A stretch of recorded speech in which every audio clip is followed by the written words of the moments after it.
Hello and welcome to Order Within, navigating a world of endless chaos and crisis. Many of us are experiencing inner turmoil, insecurity, anxiety, fears, and isolation. These feelings are only being amplified by news cycles, social media, and never-ending political madness. How do we find our way out of the chaos? How do we find strength within ourselves? How do we find meaning in a world driven by materialism? These questions and many more I aim to answer on the show. My goal is to be a trusted guide on your journey to selfhood. May you find what you seek.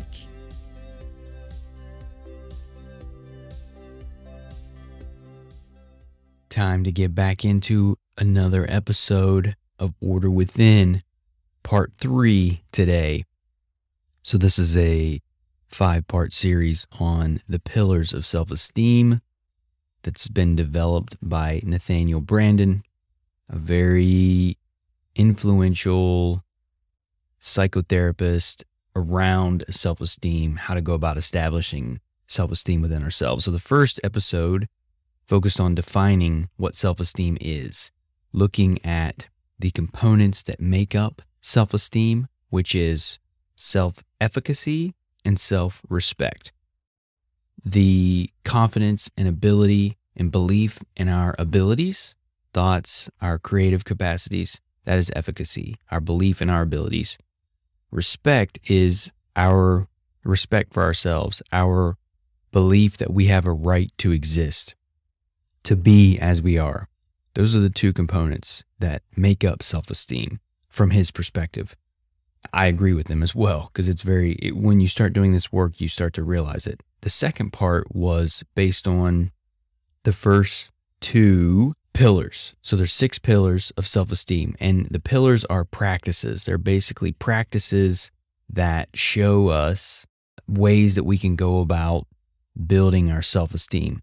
And so the first 2 pillars were the practice of living consciously and the practice of self-acceptance. They build on one another. Living consciously and accepting ourselves is part of the process. So now in part 3, we're going to be focusing on pillars 3 and 4, self-responsibility and self-assertiveness. So we're going to start with the practice of self-responsibility. And there's a lot to unpack here. As we've done before, the essence of the practice of self-responsibility is really about a sense of control over our experience. When we take responsibility for our actions, our words, we have a sense of control, a sense of command over our life. And by accepting responsibility for our lives, we have the ability to influence things instead of being passive participants. We're active participants in life. And so the practice of self-responsibility allows us to take the reins of our lives and do what we can where we can. And so we're going to talk a lot about the components of this, things to consider, actions to take. There's always sentence stems that Nathaniel Branden discusses, which is a very simple tool for developing relationships with ourselves and establishing a practice of building up and loving ourselves from within. And so the thing is the relationship with ourselves is carried everywhere. There's no escaping our relationship with ourselves. So we carry it into everything that we do, our work, our friendships, our romance, our creative work, everything. And until we establish that fact, until we learn and begin to practice the respect and love for ourselves that we need, we tend to fall into bad habits. We tend to self-sabotage. We tend to live by fear, out of fear. And so we're looking to change that here. The next focus of this is going to be the action implications of self-responsibility. And so we go through, there's some components, just like the other pillars, that make up what self-responsibility means. And so the first one is, I'm responsible for the achievement of my desires, not others. No one owes me anything. So that's a little bit of so I'm responsible for the achievement of my desires, not others. A very key piece to realize there is that what we want and what we dream about, what we believe, what we desire in the world is our responsibility to bring about and make happen. We are not entitled to accomplishment, achievements, our desires. It's our efforts, our commitment that will bring those things to us, that give us the highest probability of creating them. But no one owes us. And that's a key thing to remember, is we have a right to exist, but we don't have a right to take from the world and have everything given to us without our responsibility, without our effort, with our commitment to the work required. If we don't take responsibility for our desires, for the things that we want, ultimately we're just daydreaming, because with responsibility becomes action, becomes reality. We anchor things into reality, and we're taking direct action towards what we want. If we're not, then we're just dreaming and imagining what we would like. And that's okay. It's daydreaming, imagining, envisioning. Those things are great, but knowing them for what they are. If we do have a serious desire to achieve things and create something specific in our lives, then it takes more than just envisioning. We must take responsibility for those desires, and we must take action around it. And that follows into the next piece here. I'm responsible for myself and my actions, my thoughts and my actions. So my mind, my actions. Ultimately, again, tying that back to our actions and what's required of us is key here. Things don't happen without our connection to them, without our direct actions, our commitment to what needs to be done. And so by committing to those actions, by committing to my actions, I'm giving myself a chance to move forward and progress towards what I desire. Things won't happen if I'm not willing to take responsibility for those actions. And that's the key there, is the power of this is that we hold the power to take action, to do these things. But that's also the scary piece of this, is that it falls to us. It falls in our hands to take the actions that will drive us towards what we desire. The next piece, I am responsible for the level of consciousness I bring to work. These statements are clear, but it's important to realize that this applies to all areas of our life. The level of consciousness that I bring to work, to my relationships, to the tasks that I'm doing. That means we have to take responsibility for my components of work. That means that I have to bring a level of fierceness, intention, commitment to things that I desire at work. If there are certain things that I want from my work, I must commit to them. I must press for them. I must be the one that drives progress towards bringing about what I want. Sitting around and waiting for others to do this is a mistake that we often make. Now, I have found myself guilty of this, not bringing a high level of consciousness to work, and it causes things to falter. It weakens the ability of ourselves to do the things that we desire. It also allows us to make excuses for what's happening when we don't bring that level of consciousness to our work. And consciousness means that I will be aware. I will be truthful to what is happening. I will be honest about what is happening. That may mean a change. That may mean we have to move or pivot based on the fact that I'm not being respected or loved or regarded where I am today. But that level of consciousness is our own responsibility to bring. The next piece is I'm responsible for the level of consciousness I bring to my relationships. Again, consciousness is key. It's why it's the first pillar, because ultimately without it, we can't be aware of what's happening. And without awareness, it's not possible to make change. So it starts with consciousness. And consciousness is simply awareness. Awareness to the truth, awareness to our feelings, awareness to what is. And so this applies to our relationships as well.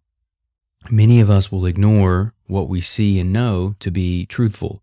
Or if a relationship is going bad, we will see signs to that, but we ignore them because we are turning down our consciousness, because we don't want to face the fact of pain. We don't want to face the hurt that causes us to realize that maybe my relationship isn't in a great place and that I have work that I need to do, both on myself and by communicating my desires and needs. That consciousness is what gives us the ability to do these things. And so it moves into now, the next one is I'm responsible for my behavior with other people, coworkers, associates, customers, spouses, children, friends, etc. So our behavior, we have consciousness, which brings in our awareness to these pieces of our lives so that we can see what's happening. And then now it's moving in our behavior. So it's looking at the situation as a whole and also our own behavior. How am I behaving with people in my life? That's my responsibility to manage, to look at, to be honest about, to deal with. The way I treat other people is my responsibility. We can't blame other people for how we treat them, our own behaviors. That's often what happens is you made me do this, or you made me feel bad, or you did this, which could be true. Now, we can feel bad based on things that people do. I'm not saying that, but it's our responsibility for how we behave, for how we respond, for how we react. Ultimately, this is where that power lies, is we reclaim the responsibility for everything that we do in our lives that we have control over. The next one is I'm responsible for how I prioritize my time. Now, this is a good one too. Like how we manage our time, how we prioritize that time is our responsibility. What we see as important is going to be based upon the actions that we take. Do they align with what we're doing? Do our goals and our objectives align with our actions on a daily basis? If I claim to be a family person that loves my family and wants to spend time with my family, but in my free time, I'm doing all kinds of things that are not involved with my family. I'm playing video games, I'm going out with buddies, I'm going to bars, I'm going golfing, whatever it may be. We have to be honest with ourselves about how we manage our time, how we prioritize our time, and then the actions that follow. So it's our responsibility to manage and prioritize our time, no one else. It's interesting how simple these things are, but how much we forget this. The next piece is I'm responsible for the quality of my communication. That effectively means how clearly am I communicating with others? So I'm responsible for the clarity of my communication. I'm responsible for ensuring that people understand what I'm saying, that they're clear on what I'm asking or what I'm needing. I am responsible for the quality of my communication. That again takes effort and intention to work through, to make sure that we're communicating in ways that people can understand, that they can resonate with, and that they grasp. That's the key. We have to confirm and clarify for people when they don't grasp it. So that's our responsibility, is to be clear on our communications, the quality of those communications, and how well we're doing it. So ultimately that's up to us. Next here is I'm responsible for my personal happiness. That's a big one. Our personal happiness is ours to make, to create, to build, to work on. Not others. Other people are not responsible for our happiness to make us happy. You'll often hear that in relationships or in our language. I just want to make you happy. I just want to make you happy. I just want to make you X. Now, we can influence someone's happiness, but ultimately it's our own responsibility to be happy, to stay happy. The world and people are not puppets and clowns here to entertain us. So understanding that allows us to reclaim our power and know that our happiness is our own to create, not that responsibility of others. So whenever we find ourselves falling into that trap, we have to realize that it's our own making that allows us to experience that happiness. All right, next up, I'm responsible for accepting or choosing the values by which I live. This is key. A lot of us have values and beliefs based on what society, family, culture has told us, not really what we've chosen ourselves. We have to go about a process of doing that, of showing what that is, because it's on us to remember and learn and uncover what our true values and beliefs are. Because when we do that, we make them our own, and we can reflect on what is or isn't our own. So many of us accept values based on what has been given to us, and we go about examining them by exploring what exists within us. And so this is where claiming responsibility for our values is so important, because it becomes our power to hold. It becomes our power to claim when we say, I am responsible for my values. And reflecting on them is the best way to go about understanding where we are today, and then making honest, conscious decisions about what is our values. The next one here is I'm responsible for raising my self-esteem. The final one. Self-esteem varies in all of us. It's based upon the actions we take or don't. We can raise it and lower it. It will be higher and lower at different points in our lives. My self-esteem when I was a young kid, teenager, adolescent, was insanely low. Same thing rolling into my 20s. I was deeply depressed. I've talked about it here on the show, but that's not the same now, because I've worked through these things. We can do work to find strength, to find the power to raise that self-esteem through these actions. And that's why I'm doing this show. That's why I'm doing this work, is because there is meaningful things that we can do, actions we can take to raise our self-esteem. But it's our responsibility to do that, not the responsibility of someone else. And that's the key that we have to remember. Again, like a lot of this is happiness, self-esteem, work fulfillment, our communications. Those are our responsibilities. And the same thing with raising our self-esteem. It's on us to do that. So by accepting that responsibility, by embracing that responsibility, we have the ability to make changes. And it's very powerful work, simple, but we have to be consistent in it. You can apply sentence stems to each of these statements and then do the 6 to 10 sentence stems that we talked about in last episode around those specific topics. As an example, here's an example. So one is I'm responsible for my personal happiness. If I were to do sentence stems on that, I would say, if I were to take responsibility for my personal happiness, blank.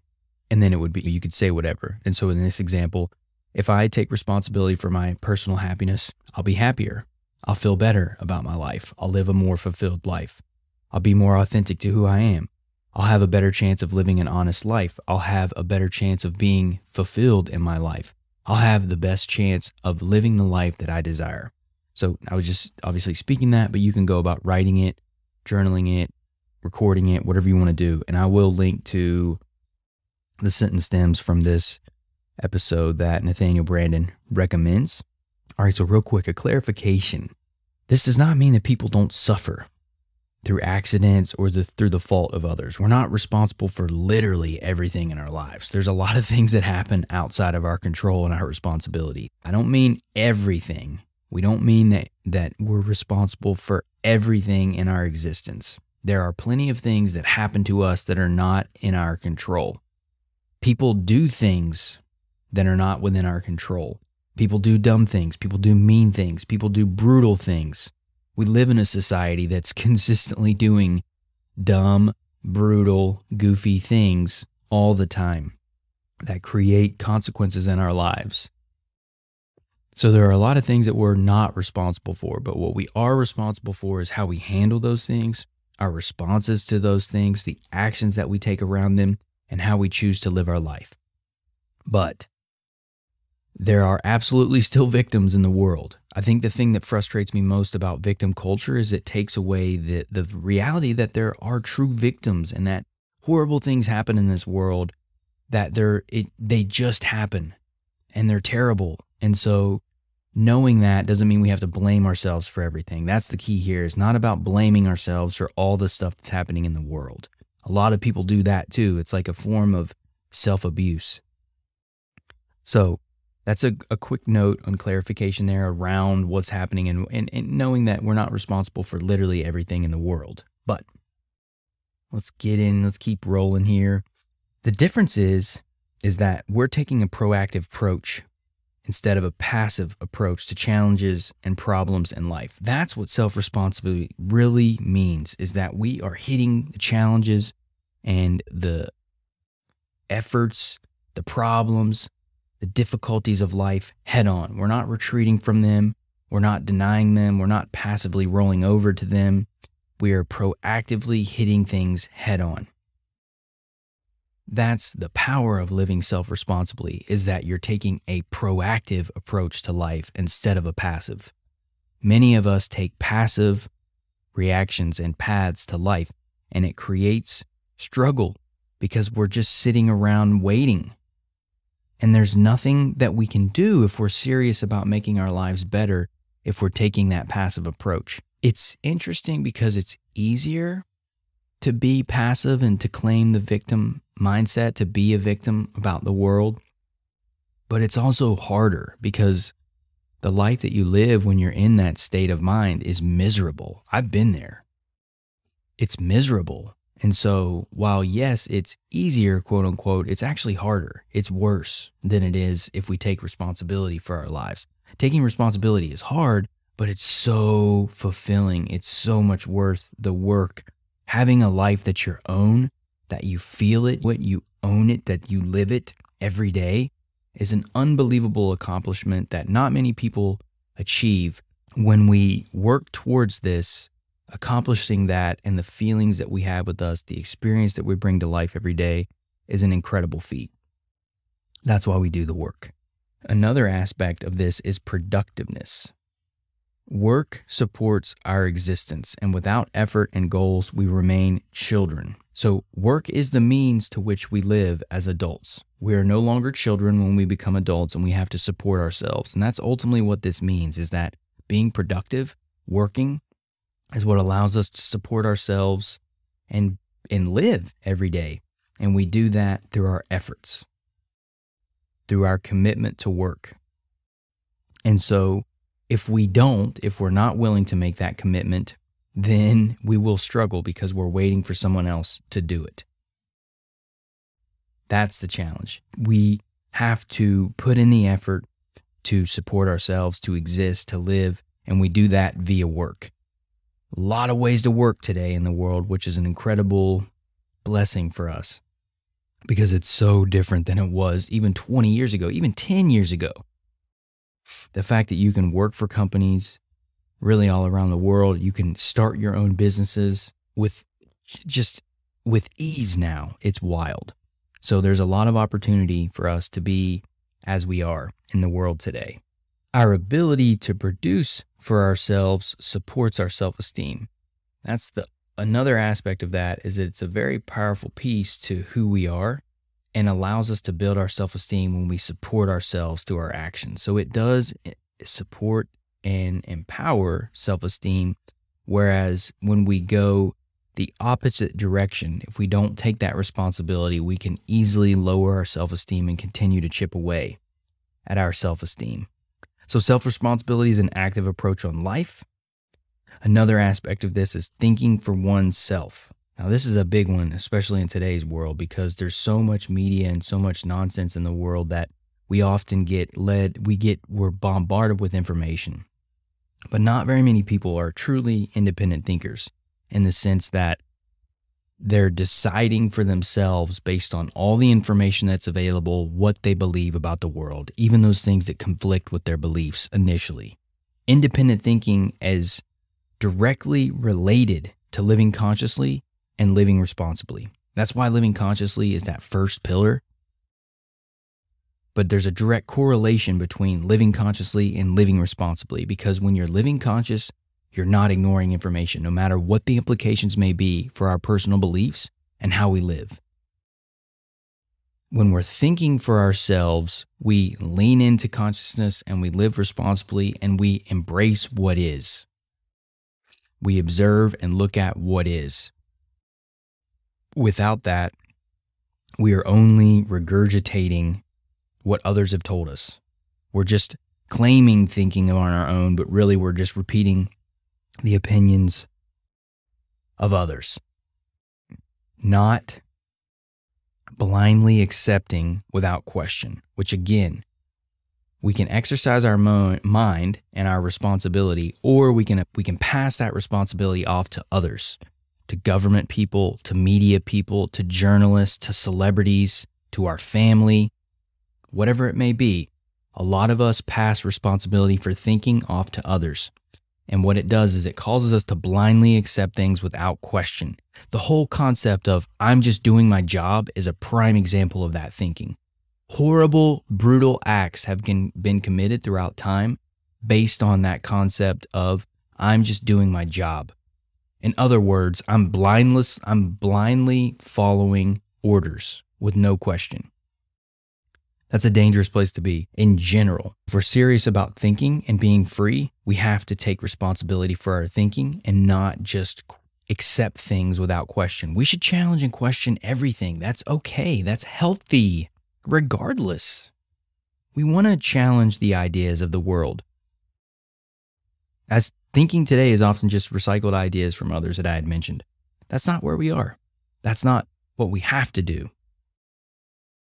All right, so the interesting thing too is that the moral principle.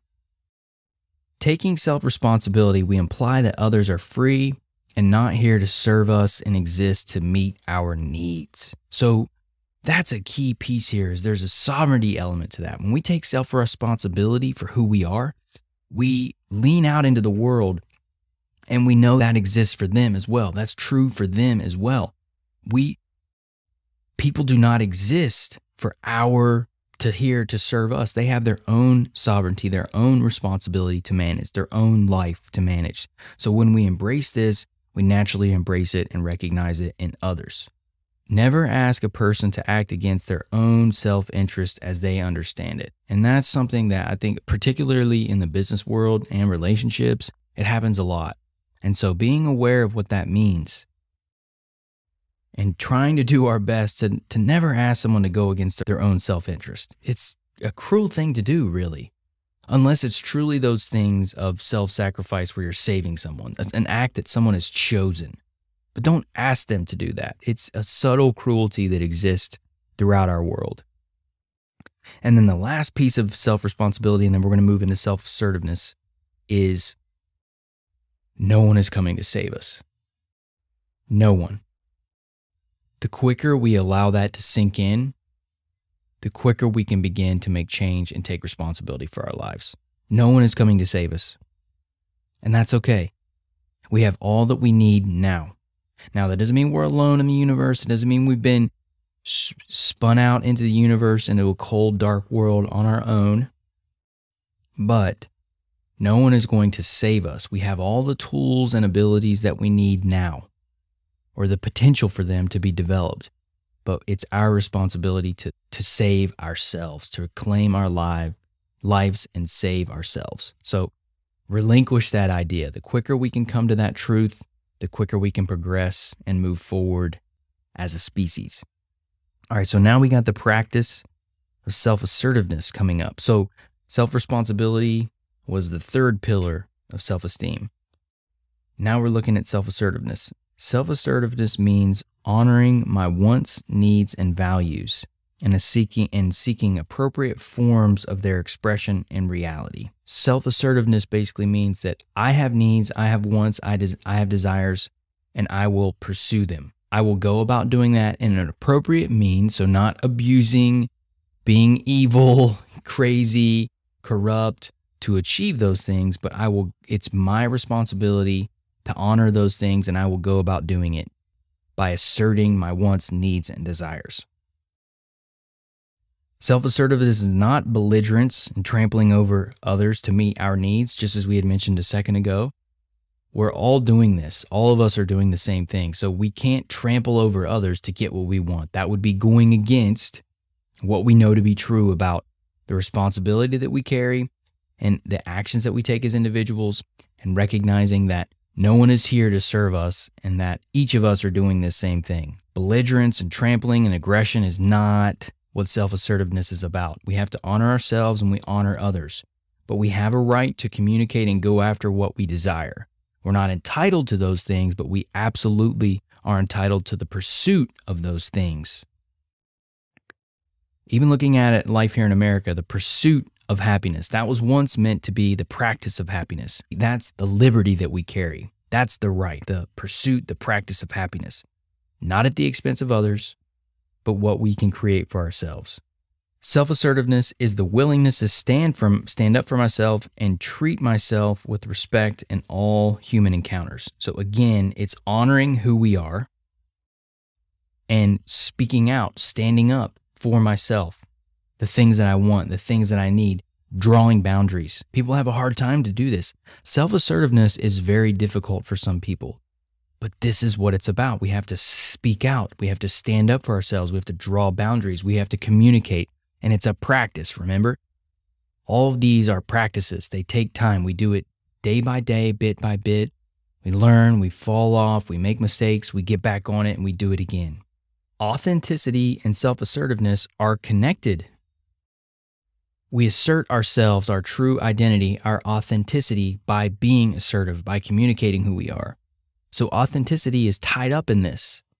By being our authentic selves, we assert who we are. We communicate who we are, what we need, what makes us unique, what we love, what we don't love, our likes, our dislikes. That's what makes us unique. And we do that, we express that by our assertiveness. All right, so self-assertive is not a few things here, right? So what it is and what it is not. What is the most basic act of self-assertiveness is consciousness.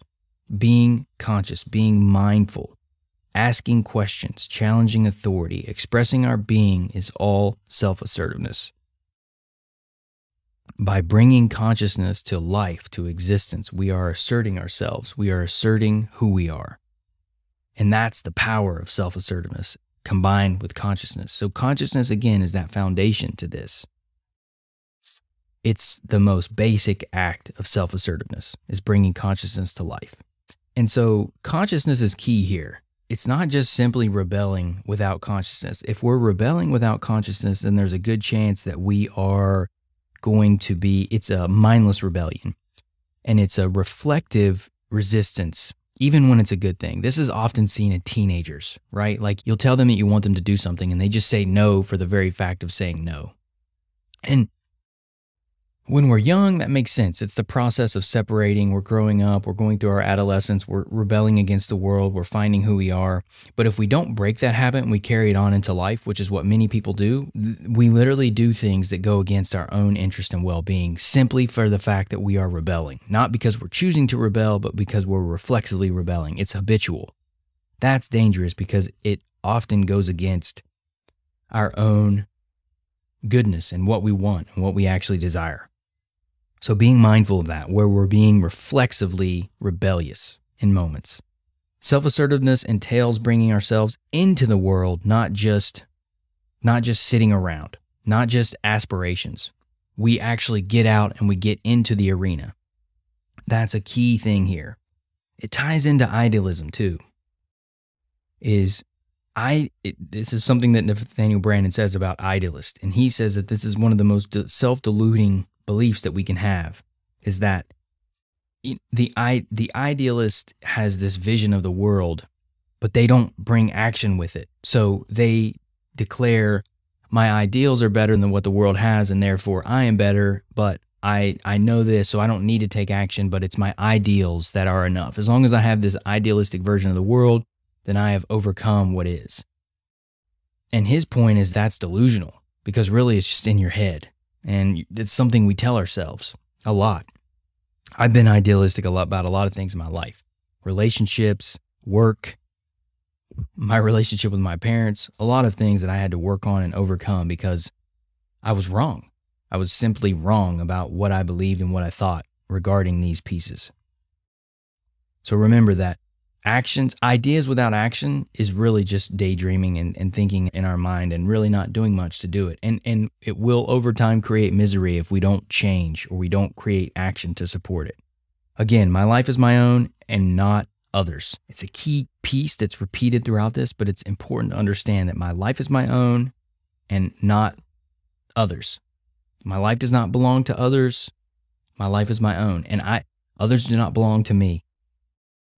That's the key here. Ideas at work must be fought for to bring them to life.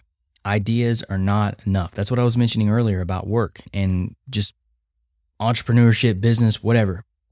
We have to fight for the things that we want, our ideas. We have to push them. Coming up with ideas is not enough, but being accountable, taking action, pulling in people that we need, pulling in stakeholders. If there's multiple people involved with what we need, then it's our responsibility to go about doing that. This is how we participate in life instead of spectating, instead of wishing, instead of waiting. We assert ourselves and our desires, our ideas, and we push to bring them to life. Now, we're not pushy. We're not inconsiderate when we do these things. We're mindful of the fact that others also do this, but we relinquish the idea that someone else will do it for us. It is our own responsibility, and that I need to collect and move together. And if I have to pull resources and teammates and all of these things, then it's on me to do that. That's an empowering position. It's also terrifying. Self-assertiveness confronts life challenges and doesn't avoid them. There's so much avoidance right now in our world. Pain avoidance. We're all seeking to avoid pain. We don't grow when we do that. We just live in our comfort zone. And particularly the world that we live in now, it's an endless amount of placating and soothing ourselves with all the things that we have: social media, video games, porn. I've talked about a lot of this stuff, sports. You need balance, all this. I'm not saying we don't live a fun life, but if we're spending hours and hours a day, every day, distracting ourselves from what matters, then we're not serving who we are and what we really care about. And we're only going to be more unhappy as we go on in life, because it just gets further and further away from what we truly desire. A real serious thing too is the fear of self-assertiveness is in fitting in versus standing out. And that's a key thing here. Is a lot of people choose to stay within the herd because they don't want to stand out.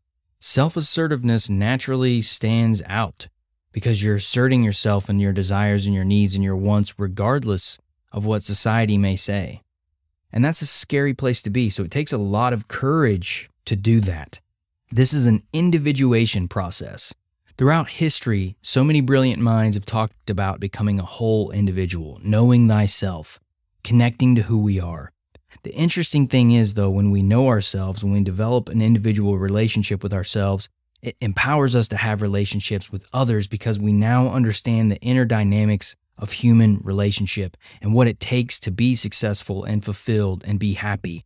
That knowledge we carry into relationships with others, understanding they too have those needs and desires. And the way we can go about communicating that is through this work. So it's a bit of a conundrum that individuation actually gives us this empowered position to be in relationships with other people. It's about, this individuation process is about bringing our whole self into the world. All of who we are, all that we desire, the loves, the beliefs, the values, the cares, the likes, dislikes. It's about bringing our whole self into the world.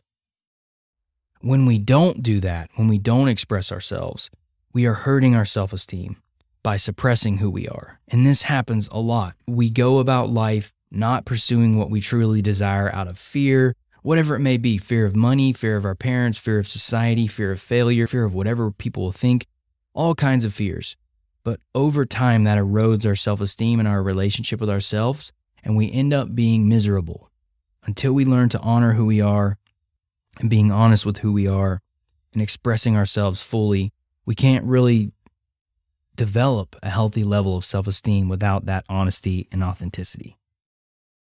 And that's why this last piece here is courage to do all of this, to be assertive, to be responsible, to be conscious, to accept ourselves. And it's scary. It takes a lot of courage to do this work, to stand out from the crowd, to move away from the comfort of the tribe. There's risks for ridicule and ostracization, all of those things. But that's what makes it so rewarding, is it's a courageous act to do that. To do this work is a courageous act. It's a powerful act that can truly change your life and your world if you're willing to do what's necessary. So act courageous today, folks. You got it within you. I know you do.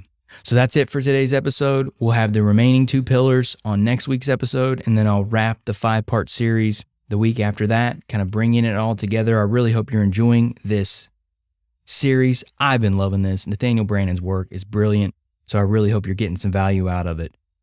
So until next time, y'all, with that being said, cheers. Thank you for listening to Order Within. If you found the episode helpful, please consider sharing, rating, and subscribing. New episodes will be released every Thursday at 11 a.m. Eastern Standard Time. Until next time, y'all.